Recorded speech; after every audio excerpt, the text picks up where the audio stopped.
अस्सलामु अलैकुम वरहमतुल्लाहि वबरकातुहू। मैं हूं आपका मेज़बान फ़ज़ल रहमान रहमानी। आज मुरख़ा 14 जुलाई है। पेश है दूरबीन की ताज़ा तरीन पेशकश। आज दूरबीन के अहम मौज़ूआत हैं।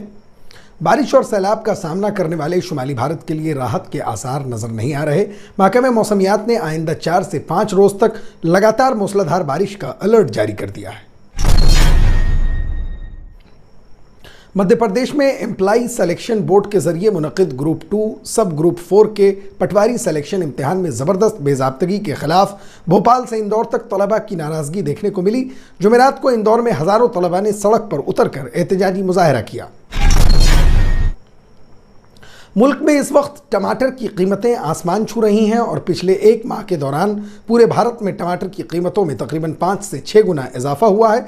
रिटेल मार्केट में टमाटर 120 से 200 रुपये फ़ी किलो फरोख्त हो रहा है। खबर की तफसील दूरबीन में ज़रूर देखिए। वज़ीर आज़म नरेंद्र मोदी गुज़िश्ता रोज़ फ्रांस पहुँचे हैं। इस दौरे पर वज़ीर आज़म मोदी दिफा और खला समेत मुख्तलिफ शोबों में भारत फ्रांस ताल्लुकात को मजबूत बनाने पर तवज्जो मरकूज़ करेंगे। दिल्ली में जमुना नदी की सतह आब रिकॉर्ड 208.46 मीटर तक पहुंच गई। 45 साल बाद यमुना के पानी की सतह इस सतह पर पहुंची है। ऐसे में दिल्ली के नशेबी इलाके पानी में डूब गए हैं। दारुल हुकूमत में कई मकामात पर सैलाबी सूरत हाल पैदा हो गई है। बीजेपी कारकुनों की जानिब से गुज़िश्ता रोज़ बिहार के दारुल हुकूमत पटना में रोजगार और असातिज़ा की तकर्रुरी के मामले को लेकर असेंबली की तरफ मार्च निकाला गया। विधानसभा की तरफ मार्च के दौरान डाक बंगला चौक पर पुलिस ने उन्हें रोकने की कोशिश की। नहीं रुकने की सूरत में उन पर ताकत का इस्तेमाल किया गया। उत्तराखंड के नैनीताल जिला में एक खातून पर अपनी भतीजी के माँ बाप पर नाबालिग बच्ची का जबरन तब्दीली मजहब की कोशिश करने का इल्ज़ाम लगाया है। खातून की शिकायत पर पुलिस ने बच्ची के वालिदैन के खिलाफ मुकदमा दर्ज कर लिया है।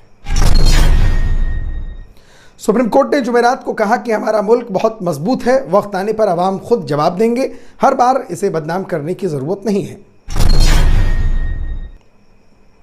इटली की एक अदालत ने एक स्कूली तालिबा को जिनसी तौर पर हरासा करने के मुलजिम को यह कहकर बरी कर दिया है कि इस अमल का दौरानिया महज 10 सेकंड था।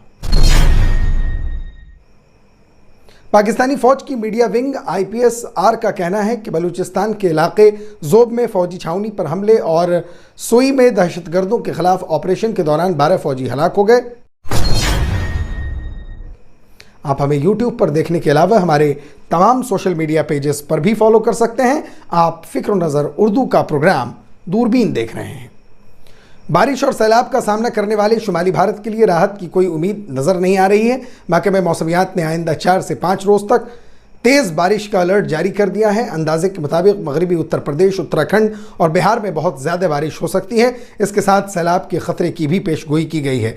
महकमा मौसमियात ने सिक्किम और शुमाली बंगाल में बारिश के लिए रेड अलर्ट का ऐलान किया है। इसके साथ ही उत्तराखंड, उत्तर प्रदेश, बिहार, मगरबी बंगाल, मध्य प्रदेश, आसाम, मेघालय और अरुणाचल प्रदेश में ऑरेंज अलर्ट का ऐलान किया गया है। इन रियासतों में मूसलाधार बारिश की पेशगोई की गई है। महकमा मौसमियात ने कहा कि आइंदा 24 घंटों में बारिश के बाइस बाज़ इलाकों में तुग़यानी का इम्कान है। महकमा मौसमियात ने सौराष्ट्र, कच्छ, गुजरात, महाराष्ट्र, झारखंड, उड़ीसा, मशरक़ी राजस्थान, जनूबी बंगाल, साहिली कर्नाटक, तमिलनाडु, केरला और आंध्र प्रदेश में बारिश के लिए येलो अलर्ट जारी किया है। मध्य प्रदेश के घाट इलाकों में 14 से 16 जुलाई के दौरान भारी बारिश होने का इम्कान है, जबकि गुजरात के इलाके में 15 और 16 जुलाई को इसी तरह के मौसमी हालात रिकॉर्ड किए जाएंगे। शुमाली मगरबी भारत में बारिश कम होने की तवक्को है, लेकिन गंगा के मैदानी इलाकों में अगले 5 दिनों तक बारिश हो सकती है। पहाड़ों पर पड़ने वाली बारिश का असर दिल्ली पर नजर आ रहा है। दिल्ली में जमुना नदी अपनी बुलंद तरीन सतह पर बह रही है और मुसलसल ऊपर जा रही है। सूरत हाल ये है कि नदी का पानी अब शहर के अंदर जाने लगा है और घरों में दाखिल हो गया है। नशीबी इलाकों में रहने वाले लोग अपने घर बार छोड़कर बाहर सड़क पर रहने पर मजबूर हैं। दिल्ली के साथ साथ नोएडा के गांव में भी पानी पहुंच गया है। कई देहात पानी में डूब गए हैं। वहीं दिल्ली हुकूमत के वजीर आतिशी ने कहा कि दिल्ली में इमरजेंसी की हालत है। पहली बार जमुना के पानी की सतह में इतना इजाफा हुआ है। हिमाचल और हरियाणा से मुसलसल पानी आ रहा है। पानी की रफ्तार को कोई नहीं रोक सकता। रिलीफ और बचाव का काम ही वाहिद हल है। उन्होंने कहा कि हम हरियाणा हुकूमत के साथ राब्ते में हैं और उनसे कहा जा रहा है कि वो कम पानी छोड़ें। मध्य प्रदेश में एम्प्लाई सिलेक्शन बोर्ड के जरिए मुनक़िद ग्रुप 2 सब ग्रुप 4 के पटवारी सिलेक्शन इम्तिहान में ज़बरदस्त बेज़ाब्तगी के खिलाफ भोपाल से इंदौर तक तलबा की नाराजगी देखने को मिली। जुमेरात को इंदौर में हजारों तलबा ने सड़क पर उतरकर एहतजाजी मुजाहरा किया। तलबा भर्ती रद्द करने के साथ बहाली में हुई गड़बड़ी की आज़ादाना जांच का मुतालबा कर रहे हैं। दरअसल एम्प्लॉई सिलेक्शन बोर्ड की पटवारी भर्ती इम्तिहान का एक मरकज़ ग्वालियर में मौजूदा बीजेपी रुकन असेंबली संजीव सिंह कुशवाहा के कॉलेज में बनाया गया था। नतीजा सामने आए तो इस मरकज़ के साथ तलबा ने मेरिट लिस्ट में मकाम हासिल किया। इस सेंटर से मजमूई तौर पर 144 इम्तिहान दहिंदगान का इंतखाब हुआ। इसके बाद से ही पटवारी भर्ती में बेज़ाब्तगी का मामला जोर पकड़े हुए है। ये इंकशाफ कांग्रेस की रियासती यूनिट के साबिक सदर अरुण यादव ने किया था। पटवारी भर्ती में इस खुली धांधली के खिलाफ जुमेरात को इंदौर में हजारों तलबा सड़क पर उतर आए। तलबा ने कलेक्टर दफ्तर पर मुजाहरा किया और इम्तिहान में गड़बड़ी के लिए जिम्मेदार लोगों पर कार्रवाई का मुतालबा किया। कई तलबा ने पूरे इम्तिहान को ही मनसूख करने का मुतालबा किया है। इस मामले के सामने आने के बाद रियासत में हुए व्यापक घोटाला की याद एक बार फिर ताज़ा हो गई है। इस मामले में कांग्रेस पार्टी के रहनुमा राहुल गांधी ने बीजेपी हुकूमत को कटघरे में खड़ा किया है। उन्होंने आज एक ट्वीट में कहा कि मध्य प्रदेश में बीजेपी ने नौजवानों से बस चोरी की है। पटवारी इम्तिहान घोटाला व्यापम घोटाला 2.0 है जो रियासत के लाखों नौजवानों की मुस्तकबिल के साथ खिलवाड़ है। पहले बीजेपी ने अवाम की मुंतखब हुकूमत चोरी की, अब तलबा से उनका हक, नौजवानों से रोजगार चोरी कर रही है। इससे कबल भिंड में कल हिंद विद्यार्थी परिषद यानी ABVP ने भी भर्ती में गड़बड़ी के खिलाफ मुजाहरा किया और ग्वालियर के कॉलेज मुंतजिम पर कार्रवाई का मुतालबा किया। इस मुजाहरे की तस्वीरों को शेयर करते हुए साबिक वजीर अरुण यादव ने ट्वीट किया कि पटवारी भर्ती घोटाले में तो अब बीजेपी तलबा तंजीम ABVP भी NRI कॉलेज के मालिक रुकन असेंबली का पुतला नजर आतिश कर रही है। साथ ही बीजेपी काउंसलर के बेटे वजीर आला शिवराज सिंह चौहान को धृतराष्ट्र बता रहे हैं। नरेंद्र मोदी जी पटवारी भर्ती घोटाले को फौरी CBI से जांच कराने की तकलीफ करें।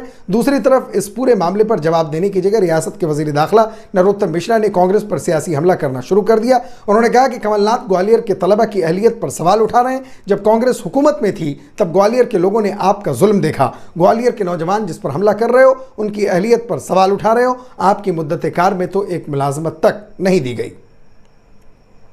मुल्क में इस वक्त टमाटर की कीमतें आसमान छू रही हैं और पिछले एक माह के दौरान पूरे भारत में टमाटर की कीमतों में तकरीबन 5 से 6 गुना इजाफा हुआ है। रिटेल मार्केट में टमाटर 120 से 200 रुपए फी किलो फरोख्त हो रहा है। ऐसे में आम शहरी की सब्जी और सलाद की प्लेट से टमाटर गायब हो गया है। ऐसे में अगर कोई कहे कि आप टमाटर बहुत सस्ते दामों खरीद सकते हैं और इसके लिए आपको सिर्फ नेपाल का टिकट कटवाना होगा तो आपको सुनकर हैरानी होगी, लेकिन यह बिल्कुल सच है।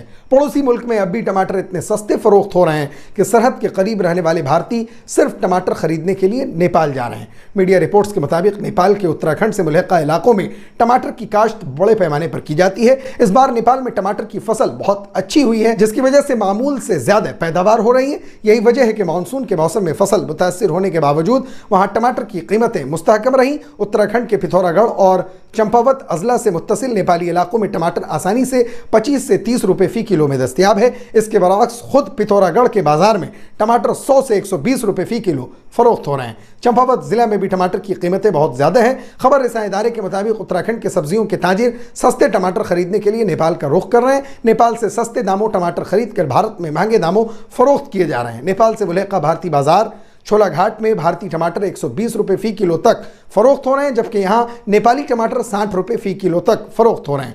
झोला घाट ट्रेड यूनियन के जनरल सेक्रेटरी हरि बल्लभ भट्ट के मुताबिक नेपाल से रोजाना तकरीबन 5 टन टमाटर भारत आ रहे हैं। ये टमाटर नेपाल से पहुँचते हैं, जहाँ से उसे मुख्तलिफ इलाकों में भेजा जा रहा है। वज़ीर आज़म नरेंद्र मोदी फ्रांस पहुंच चुके हैं। इस दौरे पर वज़ीर आज़म मोदी दिफा और खला समेत मुख्तलिफ शोबों में भारत फ्रांस के ताल्लुकात को मजबूत बनाने पर तवज्जो मरकूज़ करेंगे। फ्रांस रवाना होने से पहले वज़ीर आज़म मोदी ने कहा कि वो फ्रांसीसी सदर के साथ तवील अरसे से जारी शराकतदारी को आगे बढ़ाने के बारे में वसी बातचीत करेंगे। वज़ीर आज़म मोदी ने एक बयान में कहा कि हम इलाकाई और आलमी मसाइल पर भी मिलकर काम करते हैं। वज़ीर आज़म मोदी ने कहा कि इस साल हमारी स्ट्रेटेजिक शराकतदारी की 25वीं सालगिरह है। गहरे एतमाद और अज़्म में जुड़े हुए दोनों ममालिक दिफा, खलाई, सिविल, न्यूक्लियर, मईशत, तिजारत, सरमायाकारी, तालीम, सकाफत और लोगों के दरमियान ताल्लुकात समेत मुख्तलिफ शोबों में ताउन कर रहे हैं।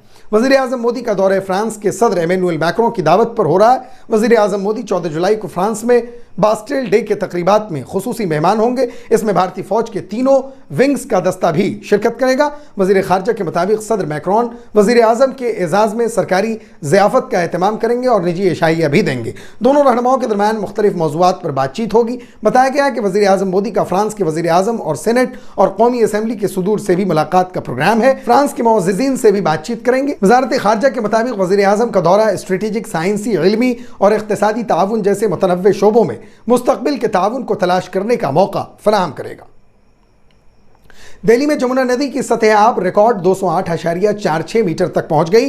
45 साल बाद यहां यमुना के पानी की सतह इस सतह पर पहुंची है। ऐसे में दिल्ली के नशीबी इलाके पानी में डूब गए हैं। दारुल हुकूमत में कई मकामात पर सैलाबी पानी भर गया है। ऐसे में अगर आप घर से दफ्तर या किसी और काम के लिए जाने का सोच रहे हैं तो जान लें वो कौन सी सड़कें हैं जो सैलाब से मुतासिर हुई हैं और वो सड़कें बंद कर दी गई हैं। इस सिलसिले में एक एडवाइजरी जारी करते हुए दिल्ली ट्रैफिक पुलिस ने लोगों को मशवरा दिया है कि वो उन सड़कों से गुरेज करें जहां सैलाब का पानी भरा हुआ है। ट्रैफिक पुलिस का कहना है कि रेलवे अंडरब्रिज के करीब पानी भर जाने से भेरो रोड पर ट्रैफिक बंद है।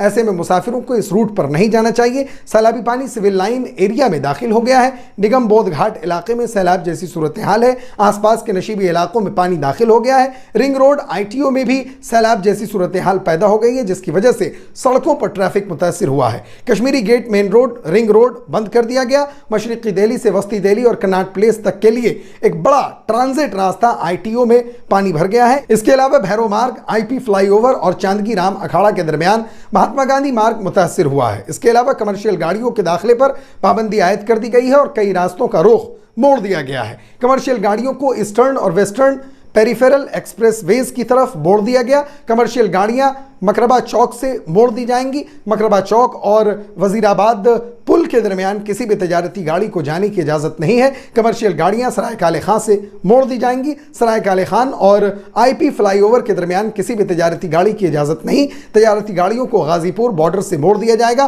तजारती गाड़ियों को अक्षरधाम से DND की तरफ मोड़ दिया जाना है। अक्षरधाम और सराय काले खान के दरमियान किसी तजारती गाड़ी को इजाज़त नहीं दी जाएगी। बीजेपी कारकुनों की जानिब से गुज़िश्ता रोज़ बिहार के दारुल हुकूमत पटना में रोजगार और असातिज़ा की तकर्रूरी के मामले को लेकर असेंबली की तरफ मार्च निकाला गया। जैसे ही बीजेपी ने गांधी मैदान से विधानसभा की तरफ मार्च शुरू किया तो डाक बंगला चौक पर पुलिस ने उन पर लाठीचार्ज कर दिया, जिसमें रुकने पार्लियामान जनार्दन सिंह सग्रेवाल समेत कई रहनुमाओं को शदीद चोटें आई हैं। वहीं एक बीजेपी कारकुन की मौत भी वाक़ हो गई। बीजेपी रहनुमाओं का इल्ज़ाम है कि बीजेपी कारकुन एहतजाज के दौरान पुलिस के लाठीचार्ज में शदीद जख्मी हो गया, क्योंकि उसके सर पर चोट लगी थी, जिसके बाद पुलिस ने उसे हिरासत में लेकर इलाज के लिए PMCH ले गई, जहां इलाज के दौरान उसकी मौत वाक़ हो गई। हलाक होने वाला बीजेपी कारकुन का नाम विजय कुमार सिंह है, जो जहानाबाद के सिटी से बीजेपी जनरल सेक्रेटरी था। कारकुन की मौत के बाद भारतीय जनता पार्टी के रहनुमाओं में जबरदस्त नाराजगी पाई जा रही है। कौमी सदर JP नड्डा और सुशील मोदी समेत सभी रहनुमाओं ने ट्वीट करके बिहार हुकूमत पर सख्त तनकीद की है। विजय कुमार सिंह की मौत के बाद बीजेपी सदर JP नड्डा ने ट्वीट किया कि पटना में बीजेपी कारकुनों पर लाठीचार्ज रियासती हुकूमत की नाकामी और गुस्से का नतीजा है।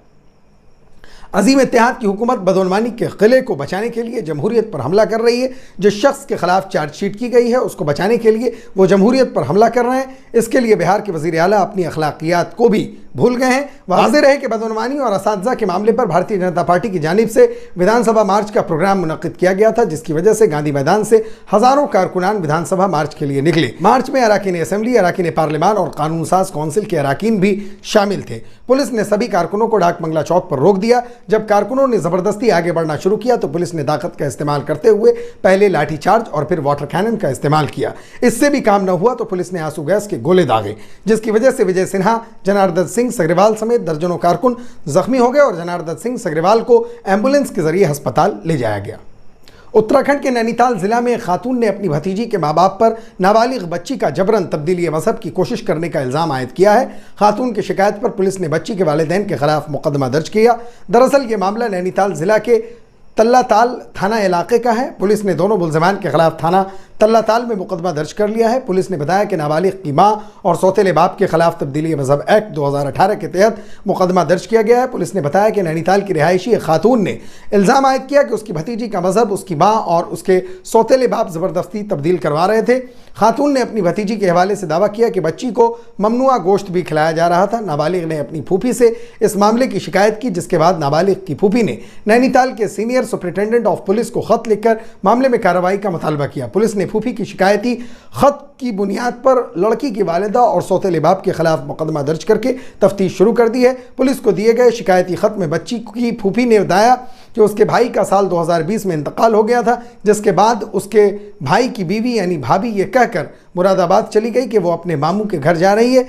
भाई की मौत के कुछ दिन बाद जब खातून ने अपने भाभी और भांजी से बात करना चाही तो उसे मालूम हुआ कि उसने किसी दूसरे शख्स से दोबारा शादी कर ली है, जो इन दिनों हल्द्वानी के गोलापार इलाके में अपने शौहर के साथ रहती है। उसके बाद खातून अपनी भाभी और भतीजी से मिलने गोलापार गई। कुछ दिनों बाद उसे अपनी भाभी के दूसरे शौहर का असल नाम मालूम हुआ, जिनका ताल्लुक मुस्लिम बिरादरी से था। उसके बाद खातून अपनी भतीजी को अपने साथ नैनीताल ले आई। कुछ दिन बाद जब नाबालिग की माँ उसे लेने आई तो उसने जाने से इनकार कर दिया। बच्ची की फूफी का दावा है कि नाबालिग मुतासरा लड़की ने इसे कहा कि उसकी माँ और उसका सौतेला बाप उसे नमाज पढ़ने और गोश्त खाने पर मजबूर करता है।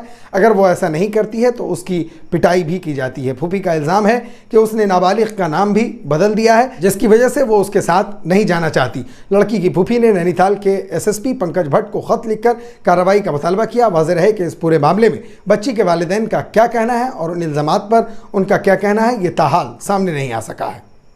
सुप्रीम कोर्ट ने जुमेरात को कहा कि हमारा मुल्क बहुत मजबूत है, वक्त आने पर अवाम खुद जवाब देंगे, हर बार उसे बदनाम करने की ज़रूरत नहीं है। अदालत ने यह तबसरा उस वक्त किया जब इन्फोर्समेंट डायरेक्टोरेट यानी ईडी ने पॉपुलर फ्रंट ऑफ इंडिया यानी पीएफआई के एक रुकन की जमानत की दरखास्त की मुखालफत की। पीएफआई के मुबैना रुकन अब्दुल रज़ाक पेडेक्कल ने से मुतल्लिक केस की समाअत के दौरान ईडी ने कहा कि मामला सिर्फ मनी लॉन्ड्रिंग से मुतल्लिक नहीं है बल्कि कौमी सलामती से भी जुड़ा है। Supreme court money laundering case में पीएफआई के मुबैना रुकन अब्दुल रज़ाक पेडाक्कल की दरखास्त जमानत पर समाअत कर रहा था। इस दौरान जस्टिस एएस बोपन्ना और जस्टिस एमएम सुंदरेश की बेंच ने कहा कि दरखास्त गुजार के फरार होने का कोई खतरा नहीं है। उन्होंने सवाल किया कि क्या जमानत की ऐसी शराइत हैं जो उसे मुल्क से बाहर जाने की इजाज़त नहीं देती, उसे जेल में क्यों रखा जाए, वो 1 साल से जेल में है। Additional solicitor general SP Raju ने कहा कि उनकी जमानत पर रिहाई की वजह से कुछ महफूज गवाह हैं जो अपनी जुबान से पलट सकते हैं। उन्होंने कहा कि कुछ गवाह पीएफआई से वाबस्ता हैं जिनको मुल्जिम धमकियां दे सकता है।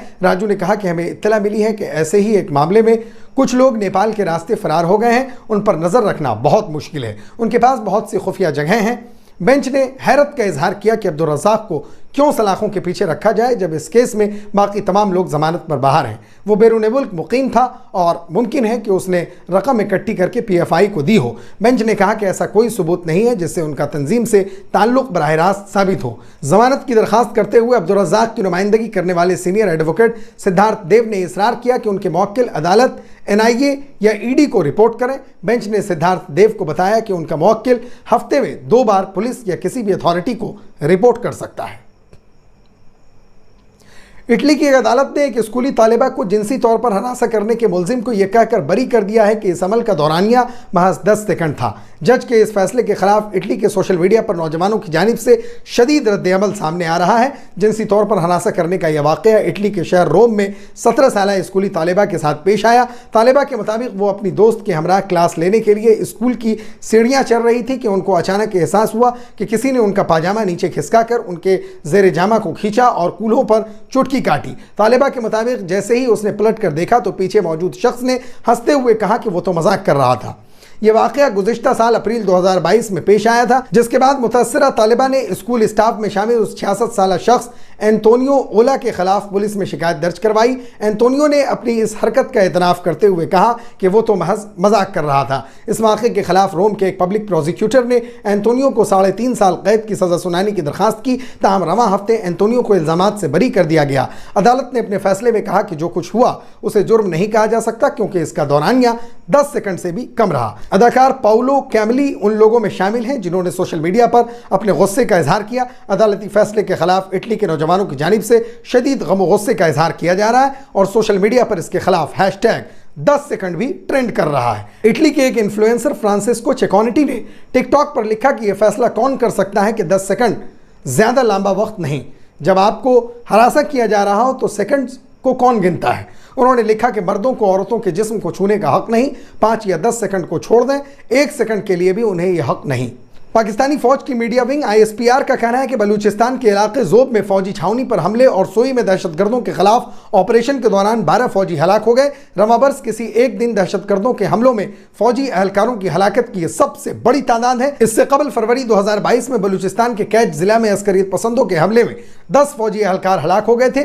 ISPR के तर्जुमान ने बताया कि बुध की सुबह दहशतगर्दों ने ज़ोब छावनी पर हमला किया, जिसमें 9 फौजी हलाक हो गए जबकि 5 हमलावर जवाबी कार्रवाई में मारे गए। उन्होंने मजीद बताया कि जिला सोई में भारी हथियारों से लैस दहशतगर्दों के साथ फायरिंग के तबादले में मजीद 3 फौजी हलाक हो गए जबकि 2 हमला आवर भी मारे गए। 3 सिक्योरिटी अफसरों ने खबर रसां इदारे रॉयटर्स को बताया कि अस्करियत पसंदों ने ज़ोब की फौजी छावनी पर एक मेस पर दस्ती बम फेंके और फिर कई घंटों तक फायरिंग का तबादला हुआ। ISPR ने अपने बयान में बताया कि दहशतगर्दों की तनसीब में घुसने की इब्तिदाई कोशिशों को ड्यूटी पर मौजूद फौजियों ने रोका और फिर उन्हें एक छोटे से हिस्से में महदूद कर लिया। पाकिस्तान के वज़ीर आज़म शहबाज शरीफ ने हलाक होने वाले सिक्योरिटी एहलकारों को खराज अक़ीदत पेश किया है।